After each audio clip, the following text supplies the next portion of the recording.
জার্মানির একটি ছোট্ট শহর উলমে এক সম্ভ্রান্ত ইহুদি পরিবারে আইনস্টাইনের জন্ম 1879 সালের 14 মার্চ। পিতা ছিলেন ইঞ্জিনিয়ার, মাঝে মাঝেই ছেলেকে নানা খেলনা এনে দিতেন। শিশু আইনস্টাইনের বিচিত্র চরিত্রকে সেই দিন উপলব্ধি করা সম্ভব হয়নি তার অভিভাবক বা তার শিক্ষকদের পক্ষে। স্কুলের শিক্ষকদের কাছ থেকে মাঝে মাঝেই অভিযোগ আসত, পড়াশোনায় পিছিয়ে পড়া ছেলে, অমনোযোগী, আনমনা। ক্লাসের কেউ তার সঙ্গী ছিল না। সকলের শেষে পেছনের বেঞ্চে গিয়ে বসতেন। শুধু তার একমাত্র সঙ্গী তার মা। তার কাছে দুনিয়ার শ্রেষ্ঠ শিল্পীদের নানান সুর শোনেন আর বেহালায় সেই সুর তুলে নেন। এই বেহালা ছিল আইনস্টাইনের আজীবনকালের সাথী। বাবাকে বড় একটা কাছে পেতেন না আইনস্টাইন। নিজের কারখানা নিয়েই ব্যস্ত থাকতেন তিনি। আনন্দেই কাটছিল তার জীবন। সেই আনন্দে ভরা দিনগুলোর মাঝে হঠাৎ কাল ঘনিয়ে এলো। সেই শৈশবেই আইনস্টাইন প্রথম অনুভব করলেন জীবনের তিক্ত স্বাদ। তারা ছিলেন ইহুদি, কিন্তু স্কুলে ক্যাথলিক ধর্মের নিয়মকানুন মেনে চলতে হতো। স্কুলের সমস্ত পরিবেশটাই বিষাদ হয়ে যায় তার কাছে। দর্শনের বই তাকে সবচেয়ে বেশি মুগ্ধ করত। 15 বছর বয়সের মধ্যে তিনি কান্ট, স্পিনোজা, ইউক্লিড, নিউটনের রচনা পড়ে শেষ করে ফেললেন। বিজ্ঞান দর্শনের সাথে পড়তেন গেটে, শিলাই, শেক্সপিয়ার। অবসর সময়ে বেহালার ছড়ে বিটোফেন, মোৎসার্টের সুর তুলতেন। এরাই ছিল তার সঙ্গী, বন্ধু, তার জগৎ। এই সময় বাবার ব্যবসায় মন্দা দেখা দিল। তিনি স্থির করলেন মিউনিক ছেড়ে মিলানে চলে যাবেন, তাতে যদি ভাগ্যের পরিবর্তন হয়। সকলে মিউনিক ত্যাগ করল, শুধু সেখানে একা রয়ে গেলেন আইনস্টাইন। সুইজারল্যান্ডের একটি পলিটেকনিক স্কুলে ভর্তি হলেন। প্রথমবার তিনি পরীক্ষায় উত্তীর্ণ হতে পারলেন না। দ্বিতীয়বারের চেষ্টায় পরীক্ষায় পাশ করলেন। বাড়ির আর্থিক অবস্থা ক্রমশই খারাপ হয়ে আসছে। আইনস্টাইন অনুভব করলেন সংসারের দায় দায়িত্ব তাকে গ্রহণ করতেই হবে। শিক্ষকতার বৃত্তি গ্রহণ করবার জন্য তিনি পদার্থবিদ্যা ও গণিত নিয়ে পড়াশোনা আরম্ভ করলেন। জুরিক বিশ্ববিদ্যালয় থেকে স্নাতক হয়ে শিক্ষকতার জন্য বিভিন্ন স্কুলে দরখাস্ত করতে আরম্ভ করলেন। অনেকের চেয়েই শিক্ষাগত যোগ্যতা তার বেশি ছিল, কিন্তু কোথাও চাকরি পেলেন না, কারণ তার অপরাধ তিনি ইহুদি। নিরুপায় আইনস্টাইন খরচ চালাবার প্রয়োজনে বাড়ি বাড়ি গিয়ে ছাত্র পড়াতে আরম্ভ করলেন। এই সময় আইনস্টাইন তার স্কুলের সহপাঠিনী মিলেভা মারেককে বিয়ে করলেন। তখন তার বয়স মাত্র 22। মিলেভা শুধু আইনস্টাইনের স্ত্রী ছিলেন না, প্রকৃত অর্থেই তার জীবনসঙ্গী ছিলেন। আইনস্টাইন বুঝতে পারলেন শিক্ষকতার কাজ পাওয়া তার পক্ষে সম্ভব নয়। একটি অফিসে ক্লার্কের চাকরি নিলেন। কাজের ফাঁকে ফাঁকে নিজের খাতার পাতায় সমাধান করতেন অঙ্কের জটিল তত্ত্ব। স্বপ্ন দেখতেন প্রকৃতির দুর্জেয় রহস্যভেদ করবার। তার এই গোপন সাধনার কথা শুধুমাত্র মিলেভাকে বলেছিলেন, আমি এই বিশ্ব প্রকৃতির স্থান ও সময় নিয়ে গবেষণা করছি। আইনস্টাইনের এই গবেষণায় ছিল না কোনো ল্যাবরেটরি, ছিল না কোনো যন্ত্রপাতি। তার একমাত্র অবলম্বন ছিল তার খাতা কলম আর তার অসাধারণ চিন্তাশক্তি। অবশেষে শেষ হলো তার গবেষণা। তখন তার বয়স মাত্র 26। একদিন 30 পাতার একটি প্রবন্ধ নিয়ে হাজির হলেন বার্লিনের বিখ্যাত বৈজ্ঞানিক পত্রিকা অ্যানালিন ডের ফিজিক এর অফিসে। এই পত্রিকায় 1901 সাল থেকে আইনস্টাইন 5টি রচনা প্রকাশ করলেন। এইসব রচনায় প্রচলিত বিষয়কে নতুনভাবে ব্যাখ্যা করা হয়েছে। এতে আইনস্টাইনের নাম বিজ্ঞানী মহলে ছড়িয়ে পড়ল, কিন্তু আর্থিক সমস্যার কোনো সুরাহা হলো না। নিতান্ত বাধ্য হয়ে বাড়িতে ছাত্র পড়াবার কাজ নিলেন। একদিকে অফিসের কাজ, মিলেভার স্নেহভরা ভালোবাসা, অন্যদিকে বৈজ্ঞানিক গবেষণা। অবশেষে 1905 সালে প্রকাশিত হলো তার 4টি রচনা।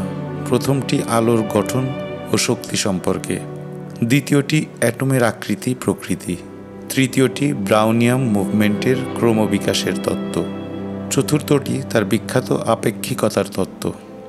বিজ্ঞানের জগৎ নতুন এক দিগন্ত উদ্ভাসিত করল। এই আপেক্ষিকতা বলতে বোঝায় কোনো বস্তুর সঙ্গে সম্বন্ধ বা অন্য কিছুর তুলনা। আইনস্টাইন বললেন, আমরা যখন কোনো সময় বা স্থান পরিমাপ করি তখন আমাদের অন্য কিছুর সঙ্গে তুলনা করতে হবে। তিনি বলেছেন, আলোক বিশ্বজগৎ, কাল এবং মাত্রা আপেক্ষিক। আমাদের মহাবিশ্বে একটি মাত্র গতি আছে যা আপেক্ষিক নয়। অন্য কোনো গতির সঙ্গেও এর তুলনা হয় না। এই গতি হচ্ছে আলোকের গতি। এই গতি কখনোই পরিবর্তন হয় না। এই সময় জুরিক বিশ্ববিদ্যালয় থেকে আমন্ত্রণ জানানো হলো আইনস্টাইনকে অধ্যাপক হিসাবে যোগ দেবার জন্য। 1907 সালে তিনি জুরিক বিশ্ববিদ্যালয়ের সাধারণ অধ্যাপক হিসাবে নিযুক্ত হলেন। এরই সাথে পেটেন্ট অফিসের চাকরিও করলেন। বিজ্ঞান জগতে ক্রমশই আইনস্টাইনের নাম ছড়িয়ে পড়ছিল। বিজ্ঞানী কেলভিনের জন্মবার্ষিকী উপলক্ষে জেনেভা বিশ্ববিদ্যালয় থেকে আইনস্টাইনকে আমন্ত্রণ জানানো হলো। এখানে তাকে সম্মান প্রদর্শনপূর্বক ডক্টরেট উপাধি দেয়া হলো। এরপর তার ডাক এলো জার্মানির সলসবার্গ কনফারেন্স থেকে। এখানে জগৎবিখ্যাত বিজ্ঞানীদের সামনে তার প্রবন্ধ পড়লেন আইনস্টাইন। তিনি বললেন, তাত্ত্বিক পদার্থবিদ্যার অগ্রগতির পরবর্তী পর্যায়ে আমরা এমন কোনো এক তত্ত্ব পাব যা আলোর কণা তত্ত্ব এবং তরঙ্গ তত্ত্বকে সময়ের বাঁধনে বাঁধতে পারবে। আইনস্টাইনের এই উক্তির জবাবে বিজ্ঞানী প্লাঙ্ক বললেন, আইনস্টাইন যা চিন্তা করছেন সেই পর্যায়ে চিন্তা করবার সময় এখনও আসেনি। এর উত্তরে আইনস্টাইন তার বিশেষ আপেক্ষিক তত্ত্বের E=mc² উৎপত্তিটি আলোচনা করে বোঝালেন তিনি যা প্রমাণ করতে চাইছেন তা কতখানি সত্য। 1908 সালে জুরিক বিশ্ববিদ্যালয়ে নতুন তাত্ত্বিক পদার্থবিদ্যার পদ সৃষ্টি করা হলো। রাজনৈতিক মহলের চাপে এই পদে মনোনীত করা হলো আইনস্টাইনের সহপাঠী ফ্রেডরিক এডলারকে। ফ্রেডরিক নতুন পদে যোগ দিয়েই জানতে পারলেন এই পদের জন্য আইনস্টাইনের পরিবর্তে তাকে নিযুক্ত করা হয়েছে। তিনি কর্তৃপক্ষকে জানালেন, এই পদের জন্য আইনস্টাইনের চেয়ে যোগ্য ব্যক্তি আর কেউ নেই, তার তুলনায় আমার জ্ঞান নেহাতি নগণ্য। বিশ্ববিদ্যালয় কর্তৃপক্ষ উপলব্ধি করতে পারলেন ফ্রেডরিকের কথার গুরুত্ব। অবশেষে 1909 সালে আইনস্টাইন তার পেটেন্ট অফিসের চাকরিতে ইস্তফা দিয়ে পুরোপুরি শিক্ষকতার পেশা গ্রহণ করলেন। জুরিকে এসে বাসা ভাড়া করলেন। আইনস্টাইন আর কেরানি নন, প্রফেসর। কিন্তু আগে মাইনে পেতেন 4500 ফ্র্যাঙ্ক, এখনও তাই, তবে লেকচার ফি বাবদ সামান্য কিছু বেশি। বিশ্ববিদ্যালয়ে অধ্যাপনার সুযোগে বহু মানুষের সাথে ও গুণী বিজ্ঞানীদের সাথে আইনস্টাইনের পরিচয় হয়। এমন সময় ডাক এলো জার্মানির প্রাগ থেকে। জার্মান বিশ্ববিদ্যালয়ে পদার্থবিদ্যার অধ্যাপক হিসাবে তাকে নিয়োগপত্র দেয়া হলো। মাইনে আগের চেয়ে বেশি। তাছাড়া প্রাগে গবেষণার জন্য পাবেন বিশাল লাইব্রেরি। 1911 সালে সপরিবারে প্রাগে এলেন আইনস্টাইন। কয়েক মাস আগে তার দ্বিতীয় পুত্রের জন্ম হয়েছে। অবশেষে দীর্ঘ আকাঙ্ক্ষিত জুরিখের বিশ্ববিদ্যালয় থেকে ডাক এলো আইনস্টাইনের। 1912 সালে প্রাগ ত্যাগ করে এলেন জুরিখে। এখানে তখন ছুটি কাটাতে এসেছিলেন মাদাম কুরি, সঙ্গে 2 কন্যা। 2 বিজ্ঞানীর মধ্যে গড়ে উঠল মধুর সম্পর্ক। পাহাড়ি পথ ধরে যেতে যেতে মাদাম কুরি ব্যাখ্যা করেন তেজস্ক্রিয়তা, আর আইনস্টাইন বলেন তার আপেক্ষিকতার তত্ত্ব। একদিন নিজের তত্ত্বের কথা বলতে বলতে এত তন্ময় হয়ে পড়েছিলেন, পথের ধারে গর্তের মধ্যে গড়িয়ে পড়লেন আইনস্টাইন। তাই দেখে মেরি কুরির 2 মেয়ে হাসিতে ফেটে পড়ল। গর্ত থেকে উঠে তাদের সঙ্গে আইনস্টাইনও হাসিতে যোগ দিলেন। সেই সময় জার্মানিতে কাইজারের পৃষ্ঠপোষকতায় বার্লিন শহরে গড়ে উঠেছে কাইজার ভিলহেল্ম ইনস্টিটিউট। বিজ্ঞানের এত বড় গবেষণাগার পৃথিবীর আর কোথাও নেই। এখানে যোগ দিয়েছেন প্লাঙ্ক, নার্নস্ট, হারের, আরও সব বিখ্যাত বিজ্ঞানীরা। কিন্তু আইনস্টাইন না থাকলে যে অসম্পূর্ণ থেকে যাবে সব কিছু। তাকে আমন্ত্রণ জানানো হলো। বার্লিনে এলেন আইনস্টাইন। সব কিছু দেখে মুগ্ধ হলেন তিনি। শুধু গবেষণাগার নয়, বহু বিজ্ঞানীকেও কাছে পাওয়া যাবে, একসাথে কাজ করা যাবে। তাকে মাইনে দেয়া হলো বর্তমান মাইনের দ্বিগুণ। 1914 সালে বার্লিনে এলেন আইনস্টাইন। যখন আইনস্টাইন বার্লিন ছেড়েছিলেন তখন তিনি 15 বছরের কিশোর। দীর্ঘ 20 বছর পর ফিরে এলেন নিজের শহরে। চেনা জানা পরিচিত মানুষদের সাথে দেখা হলো। সবচেয়ে ভালো লাগলো দূরসম্পর্কিত বোন কাছে ফিরে এসেছে। এলসার সান্নিধ্য বরাবরই মুগ্ধ করত আইনস্টাইনকে। অল্প দিনেই অনেকের সাথেই বন্ধুত্ব গড়ে উঠল। ছেলেবেলা থেকেই যেখানে সেখানে অঙ্ক করার অভ্যাস ছিল আইনস্টাইনের। কখনো ঘরের মেঝেতে, কখনো টেবিলের উপর। টেবিল ভর্তি হয়ে গেলে মাটিতে বসে চেয়ারের উপরই অঙ্ক কষে চলেছেন। গবেষণায় যতই মনোযোগী হয়ে উঠেছিলেন আইনস্টাইন, সংসারের প্রতি ততই উদাসীন হয়ে পড়েছিলেন। স্ত্রী মিলেভার সাথে সম্পর্ক ভালো যাচ্ছিল না। ক্রমশই সন্দেহবাতিগ্রস্ত হয়ে পড়েছিলেন মিলেভা। 2 ছেলেকে নিয়ে সুইজারল্যান্ডে চলে গেলেন। কয়েক মাস কেটে গেল, আর ফিরলেন না মিলেভা। এদিকে প্রথম বিশ্বযুদ্ধ শুরু হলো। বিজ্ঞানীদের অধিকাংশই জড়িয়ে পড়লেন যুদ্ধে। আইনস্টাইন এই যুদ্ধের বীভৎসতা দেখে ব্যথিত হলেন। এরই সাথে সংসারের একাকিত্ব, স্ত্রী পুত্রকে হারিয়ে মানসিকভাবে বিপর্যস্ত হয়ে পড়লেন আইনস্টাইন। এই সময় অসুস্থ আইনস্টাইনের পাশে এসে দাঁড়ালেন এলসা। এলসার অক্লান্ত সেবা যত্নে ক্রমশই সুস্থ হয়ে উঠলেন আইনস্টাইন। তিনি স্থির করলেন মিলেভারের সাথে আর সম্পর্ক দীর্ঘস্থায়ী করা সম্ভব নয়। অবশেষে তাদের মধ্যে বিচ্ছেদ হয়ে গেল। আইনস্টাইন এলসাকে বিয়ে করলেন। এদিকে যুদ্ধ শেষ হলো, কাইজারের পতন ঘটল, প্রতিষ্ঠা হলো নতুন জার্মান রিপাবলিকের। আইনস্টাইনের আপেক্ষিক তত্ত্ব তখনও প্রমাণিত হয়নি। এগিয়ে এলেন ইংরেজ বিজ্ঞানীরা। সূর্যগ্রহণের একাধিক ছবি তোলা হলো। সেই ছবি পরীক্ষা করে দেখা গেল আলো বাঁকে। বিজ্ঞানীরা উত্তেজনায় ফেটে পড়লেন। মানুষ তার জ্ঞানের সীমানাকে অতিক্রম করতে চলেছে। অবশেষে 6ই নভেম্বর ইংল্যান্ডের রয়্যাল সোসাইটিতে ঘোষণা করা হলো সেই যুগান্তকারী আবিষ্কার, আলো বেঁকে যায়। এই বাঁকের নিয়ম নিউটনের তত্ত্বে নেই। আলোর বাঁকের মাপ আছে আইনস্টাইনের আপেক্ষিকতাবাদের সূত্রে। পরিহাসপ্রিয় আইনস্টাইন তার এই যুগান্তকারী আবিষ্কার নিয়ে কৌতুক করে বললেন, আমার আপেক্ষিক তত্ত্ব সত্যি বলে প্রমাণিত হয়েছে। এইবার জার্মানি বলবে আমি জার্মান, আর ফরাসিরা বলবে আমি বিশ্ব নাগরিক। কিন্তু যদি আমার তত্ত্ব মিথ্যা হতো, তাহলে ফরাসিরা বলতো আমি জার্মান, আর জার্মানরা বলতো আমি ইহুদি। একদিন এক তরুণ সাংবাদিক বললেন, আপনি সংক্ষেপে বলুন আপেক্ষিক তত্ত্বটা কী? আইনস্টাইন কৌতুক করে বললেন, যখন একজন লোক কোনো সুন্দরীর সঙ্গে 1 ঘন্টা গল্প করে, তখন তার মনে হয় সে যেন 1 মিনিট বসে আছে। কিন্তু যখন তাকে কোনো গরম উনানের ধারে 1 মিনিট দাঁড় করিয়ে দেয়া হয়, তার মনে হয় সে যেন 1 ঘন্টা দাঁড়িয়ে আছে। এই হচ্ছে আপেক্ষিক তত্ত্ব। আপেক্ষিক তত্ত্বে জটিলতার দুর্বোধ্যতার কারণে মুখরোচক কিছু কাহিনী ছড়িয়ে পড়ল। একদিন এক সুন্দরী তরুণী তার প্রেমিকের সাথে চার্চের ফাদারের পরিচয় করিয়ে দিল। পরদিন যখন মেয়েটি ফাদারের কাছে গিয়েছে, ফাদার তাকে কাছে ডেকে বললেন, তোমার প্রেমিককে আমার সব দিক থেকেই ভালো লেগেছে, শুধু একটি বিষয় ছাড়া। মেয়েটি কৌতূহলে জিজ্ঞাসা করল, কোন বিষয়? ফাদার বললেন, তার কোনো রসবোধ নেই। আমি তাকে আইনস্টাইনের আপেক্ষিক তত্ত্বের কথা জিজ্ঞেস করেছি, আর সে আমাকে তাই বোঝাতে আরম্ভ করল। হাসিতে ফেটে পড়ল মেয়েটি। আমেরিকার এক বিখ্যাত প্রেসিডেন্ট তার এক বন্ধুকে বললেন, একজন মানুষ 20 বছর ধরে একটা বিষয় নিয়ে চিন্তা করলেন, আর ভাবলে অবাক হতে হয় সেই চিন্তাটুকুকে প্রকাশ করলেন মাত্র 3 পাতায়। বন্ধুটি জবাব দিল, নিশ্চয়ই খুব ছোট অক্ষরে ছাপা হয়েছিল। আইনস্টাইন আমেরিকায় গিয়েছেন। সাংবাদিকরা তাকে ঘিরে ধরল। একজন জিজ্ঞেস করল, আপনি কি এক কথায় আপেক্ষিক তত্ত্বের ব্যাখ্যা করতে পারেন? আইনস্টাইন জবাব দিলেন, না। আজকাল মেয়েরা কেন আপেক্ষিক তত্ত্ব নিয়ে এত আলোচনা করছে? আইনস্টাইন হাসতে হাসতে বললেন, মেয়েরা সব সময়ই নতুন কিছু পছন্দ করে। এই বছরের নতুন জিনিস হলো আপেক্ষিক তত্ত্ব। অবশেষে এলো সাধক বিজ্ঞানীর জীবনের শ্রেষ্ঠ পুরস্কার। কিছুদিন ধরেই নোবেল কমিটি আইনস্টাইনকে নোবেল পুরস্কার দেওয়ার কথা চিন্তা করছিল। কিন্তু সংশয় দেখা গেল স্বয়ং নোবেল পুরস্কার প্রদানের কিছু শর্তের মধ্যে। শর্তে বলা ছিল, পদার্থবিদ্যায় নোবেল পুরস্কার পাবেন আবিষ্কারক, আর সেই আবিষ্কার যেন মানুষের কল্যাণে লাগে। আইনস্টাইনের বেলায় বিতর্ক দেখা দিল, তার আপেক্ষিক তত্ত্ব যুগান্তকারী হলেও প্রত্যক্ষভাবে তা মানুষের কোনো কাজে লাগবে না। তখন স্থির করা হলো তার ফটো ইলেকট্রিক এফেক্ট বা আলোকতড়িৎ ফলকে সরাসরি আবিষ্কার হিসাবে বলা সম্ভব এবং এর প্রত্যক্ষ ব্যবহারও হচ্ছে। তাই আইনস্টাইনকে নোবেল পুরস্কার প্রদান করা হলো। আইনস্টাইন তার প্রথমা স্ত্রী মিলেভার সাথে বিবাহ বিচ্ছেদের শর্ত অনুসারে নোবেল পুরস্কারের পুরো টাকাটা তাকে পাঠিয়ে দেন। আমেরিকায় বক্তৃতা দেওয়ার জন্য বারবার ডাক আসছিল। অবশেষে 1930 সালের ডিসেম্বর মাসে তিনি যুক্তরাষ্ট্রে গেলেন। সেখানে অভূতপূর্ব সম্মান পেলেন।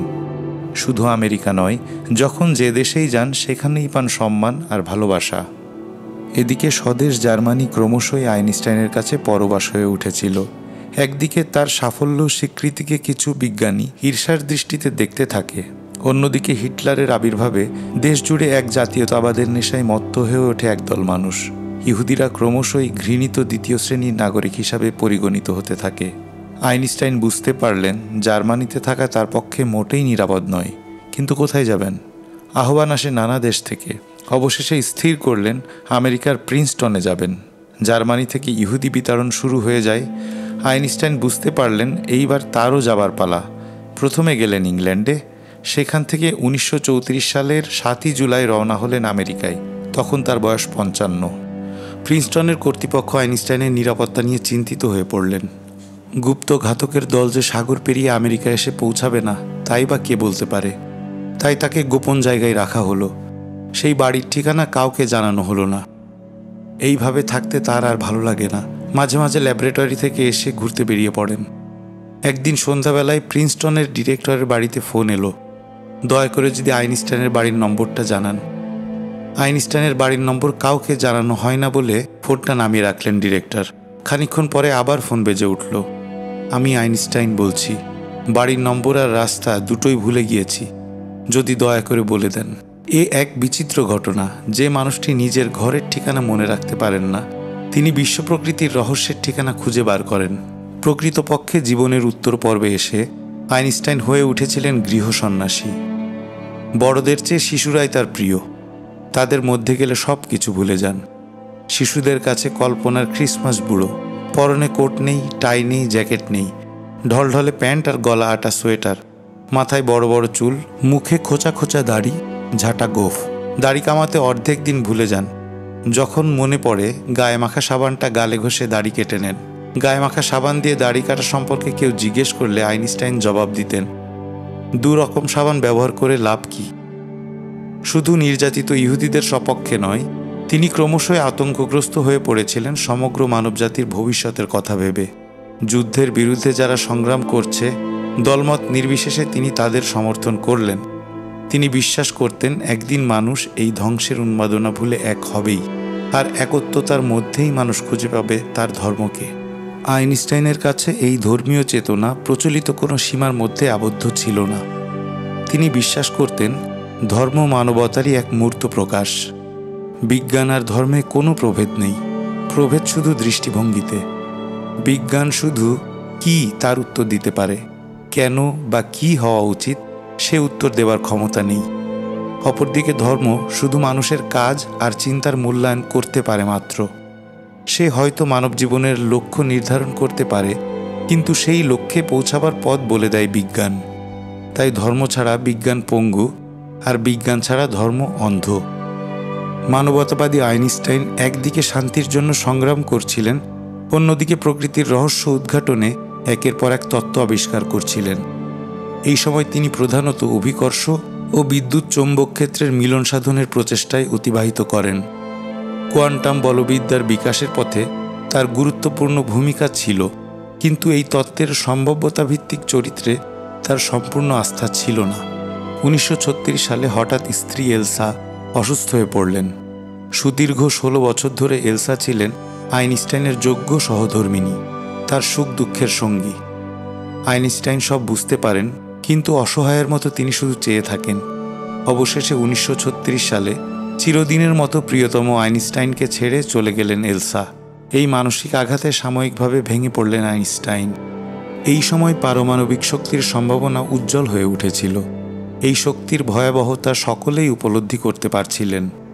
পরীক্ষায় জানা গেল পারমাণবিক শক্তি সৃষ্টির জন্য সবচেয়ে সুবিধাজনক ধাতু হল ইউরেনিয়াম, আর এই ইউরেনিয়াম তখন একমাত্র পাওয়া যায় কঙ্গো উপত্যকায়। কঙ্গো বেলজিয়ামের অধিকারভুক্ত। বিজ্ঞানী মহল আতঙ্কগ্রস্ত হয়ে পড়ল, যদি জার্মানদের হাতে এই ইউরেনিয়াম পড়ে তাহলে তারা পরমাণু বোমা বানাতে মুহূর্তমাত্র বিলম্ব করবে না। গোপনে সংবাদ পাওয়া যায় জার্মান বিজ্ঞানীরা নাকি জোর গবেষণা চালিয়ে যাচ্ছে। আইনস্টাইন উপলব্ধি করলেন তার সমীকরণ প্রমাণিত হতে চলছে। সামান্য ভরের রূপান্তরের মাধ্যমে পাওয়া যাচ্ছে অপরিমেয় শক্তি।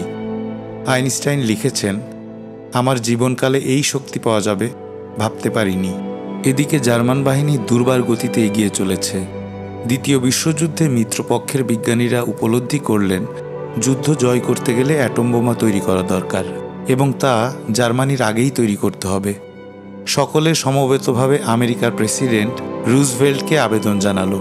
যদিও এই আবেদনপত্র সই করেছিলেন আইনস্টাইন, আমেরিকায় পরমাণু বোমা তৈরির ব্যাপারে প্রত্যক্ষ বা পরোক্ষ কোনোভাবেই তিনি জড়িত ছিলেন না। শেষ দিকে তিনি চেয়েছিলেন এই গবেষণা বন্ধ হোক। তিনি বিজ্ঞানী ম্যাক্স বোর্নকে বলেন, পরমাণু বোমা তৈরির জন্য আবেদনপত্রে আমার সই করাটাই সবচেয়ে বড় ভুল।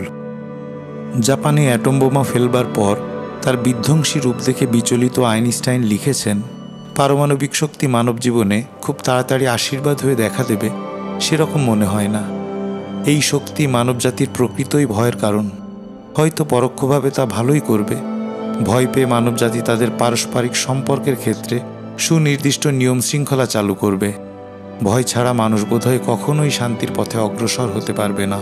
1950 সালে প্রকাশিত হল তার নতুন তত্ত্ব এ জেনারেলাইজ থিওরি অফ গ্র্যাভিটেশন, অর্থাৎ মহাকর্ষের সার্বজনীন তত্ত্ব। এত জটিল সেই তত্ত্ব খুব কম সংখ্যক মানুষই তা উপলব্ধি করতে পারলেন। যখন বিজ্ঞানীরা তাকে তার এই নতুন তত্ত্ব নিয়ে আলোচনা করতে বললেন, তিনি সকৌতুকে বললেন 20 বছর পর এর আলোচনা করা যাবে।